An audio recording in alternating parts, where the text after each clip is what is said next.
Welcome to 50 Plus in Montgomery County, a monthly program that is a voice for many, produced by the Commission on Aging, of which I am a community member.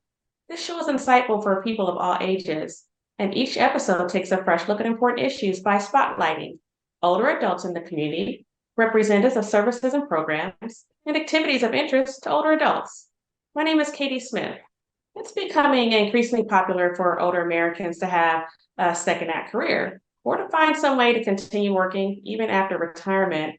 On this month's show, we will talk about redefining retirement and embracing a purposeful second act. Joining me is Dian Seidel. Diane is the author of Kindergarten at 60, a climate scientist, yoga teacher, and English teacher. Hi, Diane.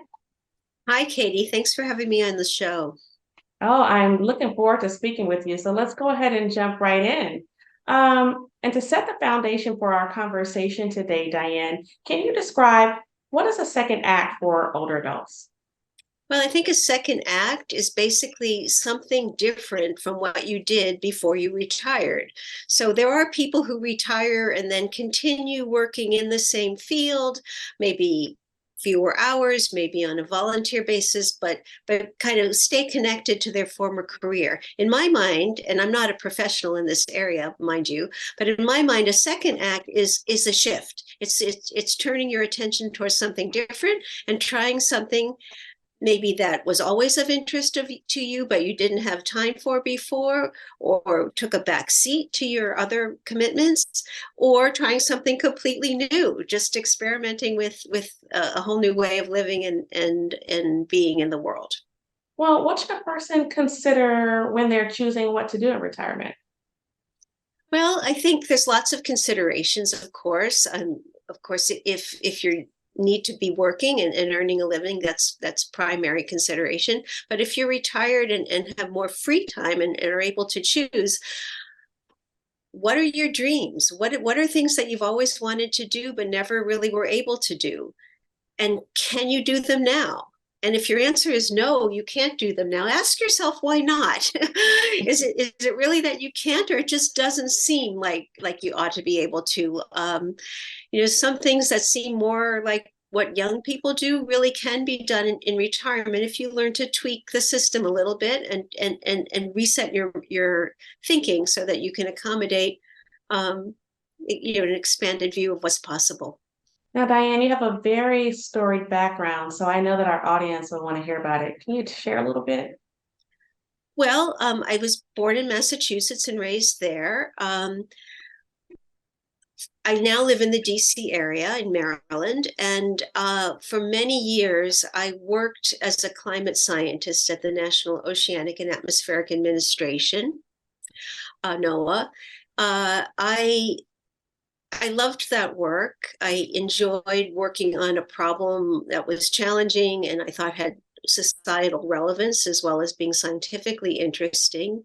But in 2016, after 30 years at NOAA, I decided to retire. I was relatively young as a retiree. I was in my late 50s. And then the world opened up to me. I'm not still involved in scientific research, although I still am connected to my professional colleagues in the field and do a little volunteer work. But I've really shifted, as I was saying before, I've really turned toward other interests now in retirement. And so that's my second act, so to speak. Well, again, you're an example of someone who's, redefined retirement and embraced a purposeful second act. I would like to know a little bit more details about your second act. Yeah, so basically, my second act involves teaching a lot. I had some opportunities to teach when I was working, but not as much as I would have liked. So immediately upon retirement, I started volunteering as a teacher at Washington English Center, which is a school for immigrants to the DC area, focused on helping them achieve or helping them improve their English skills so that they can make a new life here in this area. And that was challenging, but it was a wonderful place to begin a teaching adventure. And because there was support. I was working with a co-teacher who helped me kind of learn the ropes and figure out how to do lesson planning and how to engage with students. That became really interesting to me. I really enjoyed it. It was very rewarding. And I spoke about it with my husband, who then, after he retired, joined me at Washington English Center. And he's a volunteer teacher there as well. In fact, we co-teach together. After a few years there, we thought, we had the classic retiree concept. We should be traveling a little bit. Well, we're not huge travelers, but we thought, well, maybe we can take our teaching show on the road and teach abroad. So rather than traveling, maybe with a tour group or going someplace and staying for a short amount of time, we wanted to go someplace and sort of put down roots, not forever roots, but longer term roots, and get to know a place. And so we decided we'd like to try teaching English abroad. We became certified to do that, and then started applying for jobs.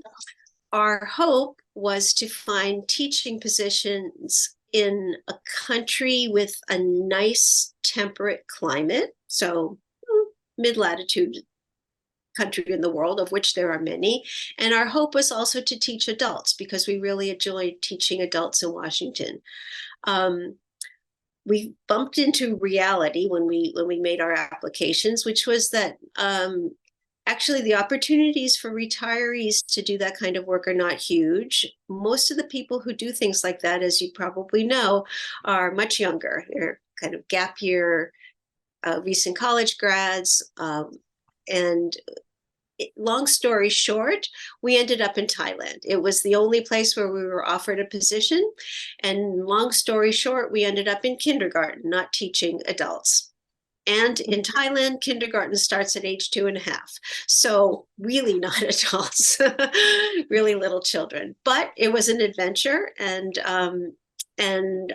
we survived it. And upon returning, I've written this book about it, Kindergarten at 60, a memoir of teaching in Thailand. So what's your book about, Diane? Well, it's about that whole journey. It starts when we first become certified to teach abroad and start looking for jobs, and then takes you through our adventure in Thailand, which began in fall of 2019 and ended in March of 2020. And so you learn about our first days at school, the children that we encountered, the colleagues that we worked with, all of whom were a generation younger than we were. So our entire existence was with people from ages 2 to about 32, and we didn't engage much with folks our own age for much of the time that we were there. And the challenges of teaching in a different culture, the language challenges in Thailand, the culinary issues that we encountered. Thai people like very spicy food, and the interpersonal challenges, living together, teaching together, working together, and pretty much living 24/7, joined at the hip, which was a new thing for us in our marriage. Well, did you and your husband learn Thai while you were there? We learned a bit of Thai, not only while we were there, but before we left. We had a few months, and we studied. We took an audio course, and we learned some basics. It's a hard language to learn for a Westerner. It's a hard language any language is a hard language to learn when you're over 60. Your brain doesn't absorb language as well as it did when you were young. And Thai is especially difficult for a couple of reasons. One is that it's a tonal language, unlike English. So, but like, for example, Chinese, which has 3 tones, Thai has 5 tones, which if you grow up with them, you can hear. But if you don't grow up with them, it's hard for the brain to process the tones. So there's a musicality to Thai that makes it difficult for non-native speakers. And the alphabet is very complex. The letters are beautiful to look at. They are very ornate, kind of like the lettering on your tiles behind you, Katie, with your initial there. There's all kinds of curlicues and Thai letters. Makes it really hard just to even learn the alphabet. So I never did master the alphabet. I'm illiterate in Thai. I cannot write my name. I can't read a street sign. But I can say a few things. And if you like, I can teach you and our viewers a word or two in Thai. Let's do it. I would love to learn. Okay. Well, so in Thailand, to say hello to somebody, you do two things. You make a gesture and you say a word. The gesture is this. You put your palms together. That's called a Y. Beautifully done.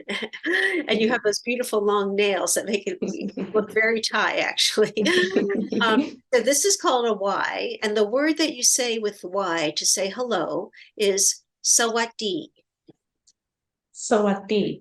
Beautiful. Sawati. Wow. Sawati, Diane. Sawati, Katie. And actually, to make it a polite hello, if you're a female, you add a small word at the end, a particle ka. So you say sawati ka. Sawati ka, Diane. Beautiful. And if you're a man, you say sawati krap.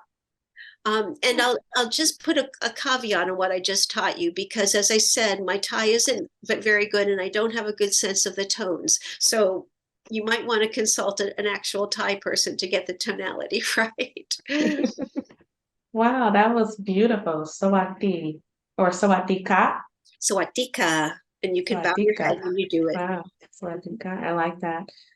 We have a little bit of time left. I want to know, as opportunities, keep arising over the course of our lifetime, is it ever too late to switch careers?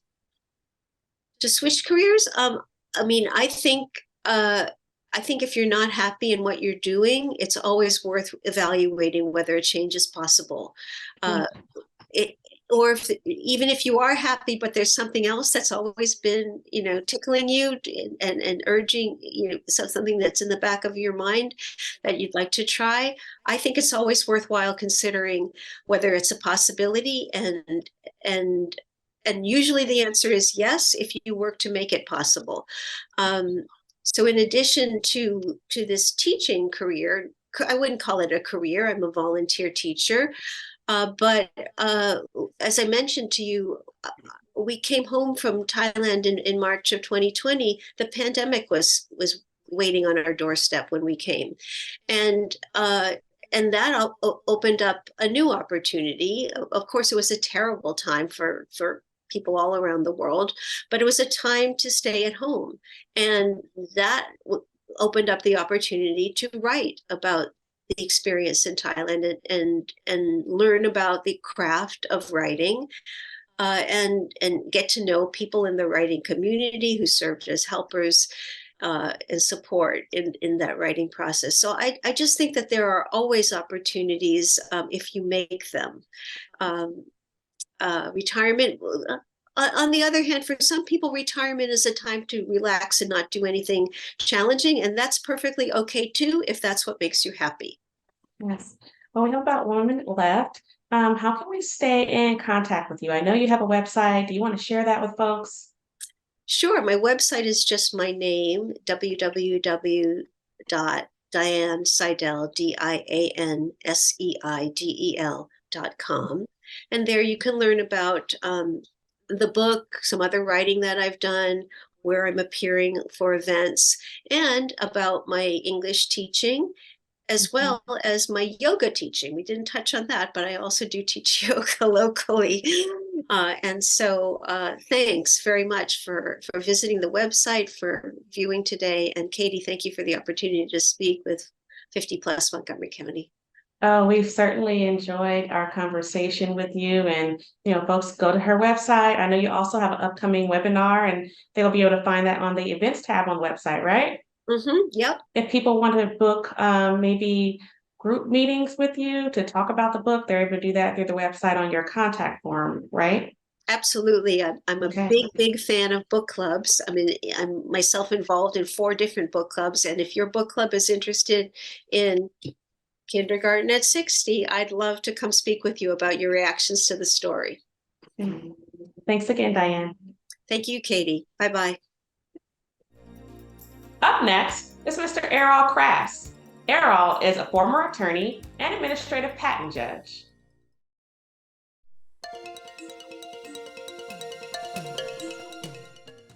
Joining me is Errol Krass. Errol is a former attorney and administrative patent judge, originally from Brooklyn, New York, not the Bronx, Harlem, Queens, or Manhattan for those of y'all that know the different boroughs, but he currently resides in Montgomery County, Maryland. How are you, Errol? Oh, I'm fine. Thank you for having me, Katie. Pleasure. Oh, I'm so glad to talk to you. Tell us about your second act story and how you sought passion and purpose. Well, I guess in order to describe the second act, I should describe the first act. And that was going to engineering school as an undergraduate, figuring, didn't really want to be an engineer, but it's probably a good background to have. It's not wanting to be an engineer. I didn't go to work for any engineering companies, but I chose to go to work in DC for the United States Patent Office, which is now known as the Patent and Trademark Office. And what was great there is that you needed an engineering background to get the job. But once you got the job, they would teach you the patent law. And also, you can choose to go to law school at night while you worked during the day. So that was great. Therefore, I got an engineering degree and a law degree. And I worked the government for 34 years, the last 19 being as an administrative patent judge. After I retired from there, I went to work in a patent firm for 10 more years. And after 44 years, I kind of had my fill of lawyering. And I've always had a passion for comedy.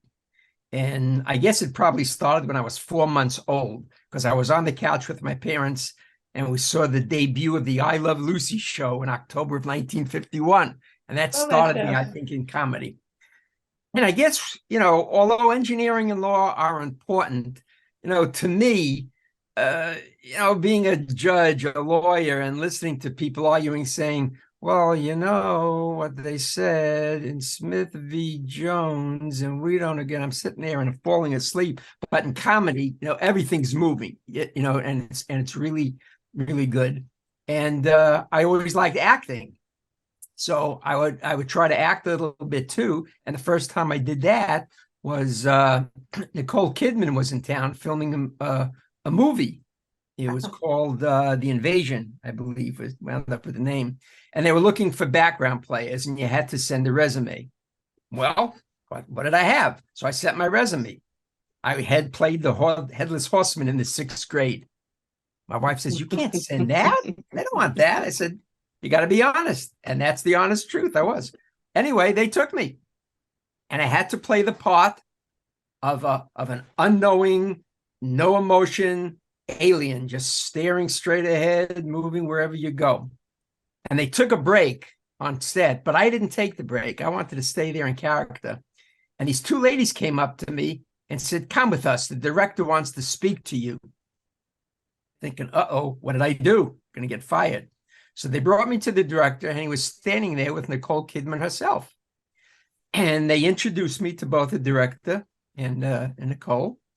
Wow. And thought, wow, this is great. How bad could this be? And then 2 ladies said to the director, this is the guy we've been talking about.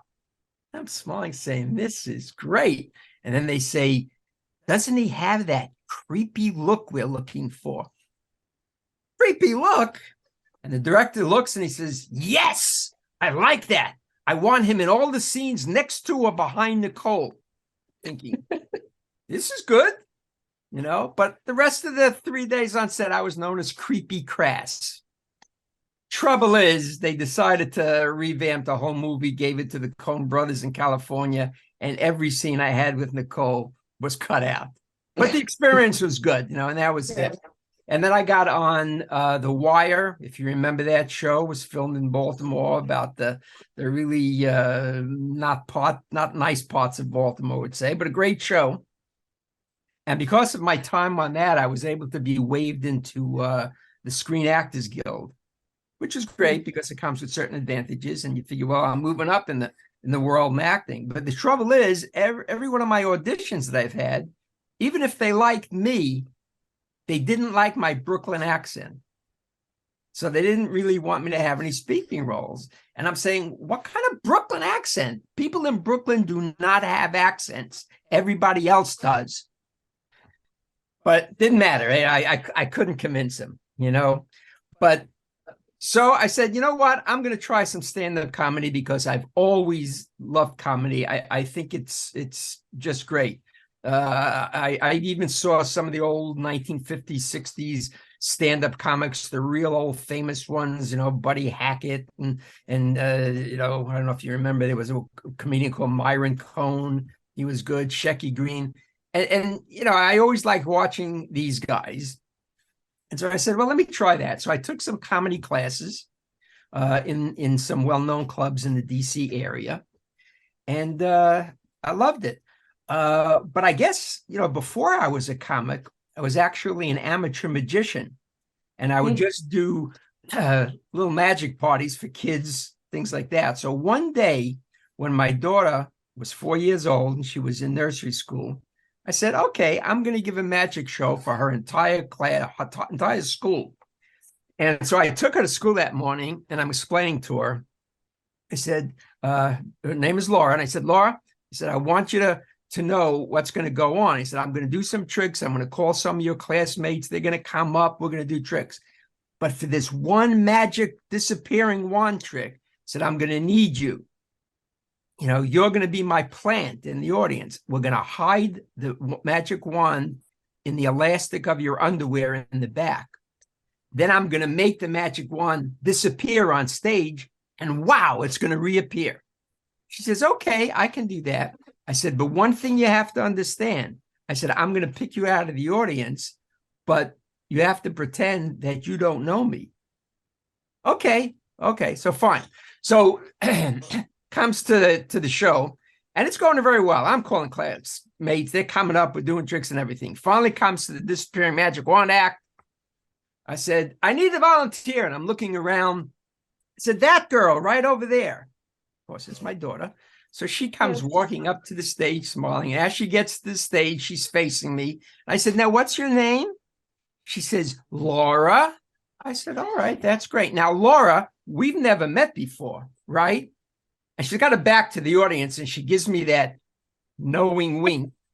And in a large, bellowing voice, she says, no, Daddy, we've never met before. Well, see, that's why I say sometimes comedy comes in the least expected places, because that was better than any reaction I could get from doing the trick. Because the kids didn't know what was going on so much, but the parents and the teachers were rolling on the floor. So that was a great comedy routine without me even knowing. But I have gone into comedy and I've done a lot of stand-up things. And what I do, I try to base it on personal experiences. Yes. For example, I've got some disabilities, like I'm colorblind, or I've had some medical problems and issues that I use in my comedy acts. So to give you an example, based on, again, true things in my life, when I was a very young kid, I always wanted that 64 box of Crayola crayons. It had that sharpener in the back for sharpening your crayons. Oh, yes. I told my mother, and she looks at me, she says, why would I buy you a 64 box of crayons? You can't tell more than 4 colors. I'll get you the 8 box. You'll be happy. So that's what I had. And people would always ask, they say, well, you can't tell colors. How do you drive? You can't see red and green, right? I said, well, no, I don't. I said, the traffic lights to me, they look like, instead of red and green, they look like orange and white. So I've gotten used to it. And I go on white and I stop when my passengers scream. And, it seems to work out. I once had a blind date years ago. I spoke to the girl and I asked her where she lived, where I had to pick her up. She says she lives in Greenbelt, Maryland. I drove to Blue Belt, But anyway, it turned out well, because that blind date turned out to be my wife.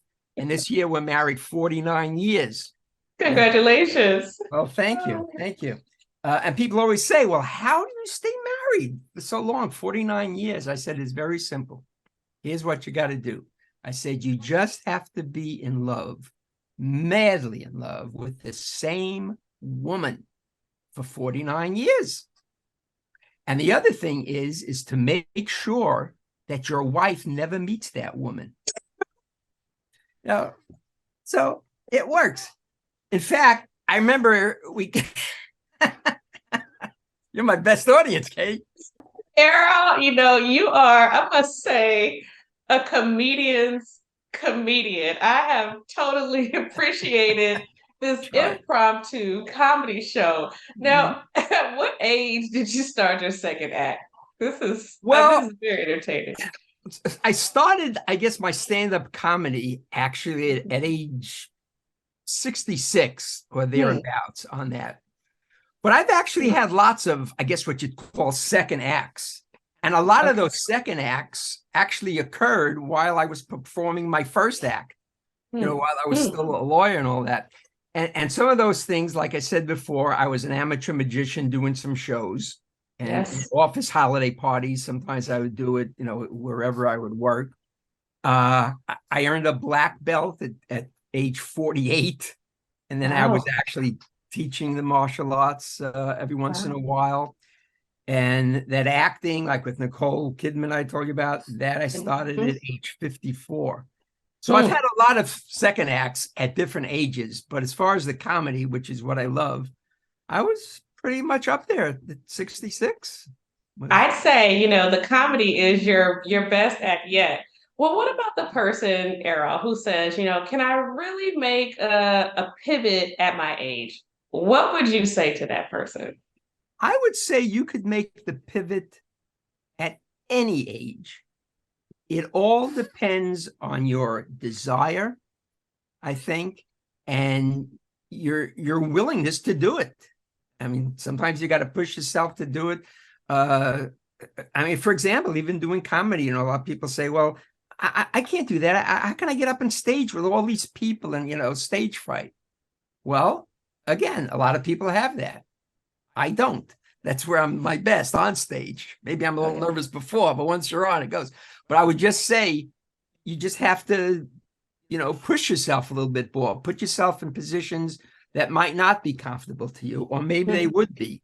Or I guess if I really had to say, well, how do you do it? I'd say just keep moving forward and don't stop. Because what else are you going to do? You're going to retire and sit on the couch all day? I mean, that's not for me. And I would hope it wouldn't be for most other people either. Oh, yeah. Now, as you continue to move forward, we only have about 1 minute left. I have 2 more questions for you. Sure. In about 30 seconds, tell us, how has your second act been rewarding? I mean, you have just really made my whole day today, but how has it been rewarding for you? Certainly been rewarding. I mean, that's a resounding yes, if it has. Because, the ability to stand on stage and just make absolute strangers laugh gives you an incredible high that I cannot even describe. It was indescribable, right? And when you do that, can you imagine how great it would be if we had all these comedians and you could make the whole world of different cultures just laughing instead of fighting? I mean, that gives me a high just thinking of that. So my answer would be, heck, yes. That second act of comedy has been truly rewarding. Well, thank you so much for that. We appreciate you coming on the show and really providing us a lot of comedy. It has been so funny, but very entertaining. And you've just been a warm guest to talk to. So, and I'm glad that you're in your second act. Yeah, yours is actually like a third act because you did acting and then, or maybe it's the fourth act. You were a lawyer, a judge, actor, comedian. Well, like I said, move forward. I'm looking towards the third act, maybe. Who knows? All right. Thank you, Errol. Thank you, Katie. Well, that concludes our program for today. As you can see, the voices of those 50 plus matter every day and in every way. To learn more about services for older adults in Montgomery County, please visit the Montgomery County Seniors website by visiting montgomerycountymd.gov/senior or call the Senior Resource Line at 240-777-3000. And as always, thank you for watching 50 Plus in Montgomery County. Happy holidays.